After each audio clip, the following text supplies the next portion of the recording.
it's a small place, so everybody, there's a cap on where you can go when it comes to fundraising.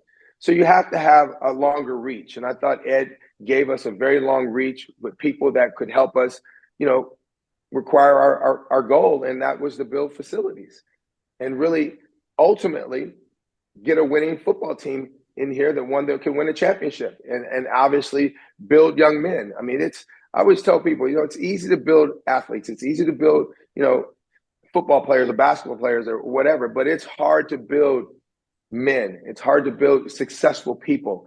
And that's what we're really about here at Bethune-Cookman, is trying to build successful people that can go out in the workforce and become viable citizens.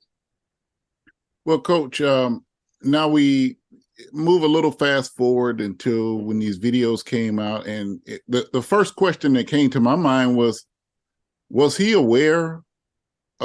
You just said he was aware of the facilities and that sort of thing. So had he seen those facilities? It's very difficult for me to talk about this because I have to keep my athletic director hat on.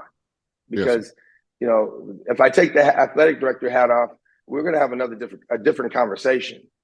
But Ed was completely aware of our situation here at Bethune-Cookman.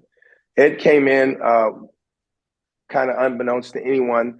I showed him around along with my staff, showed him every single thing that was good about the program, everything that was not good. And I also showed him one of the reasons why I wanted to hire him is because of the ability to help me build the program and build the facilities that we were talking about.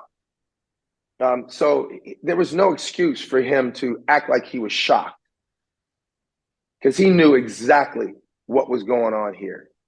And he came into his office. His office was clean. It just wasn't clean to his specifications. Now, when he said something about the office, he didn't work here. He hadn't signed his contract. So I hadn't done any, major cleanup job because the coaches had just left the building, not long ago. So there's so much of what he's talked about that comes from the wrong place. And his perspective is what he sees in front of him.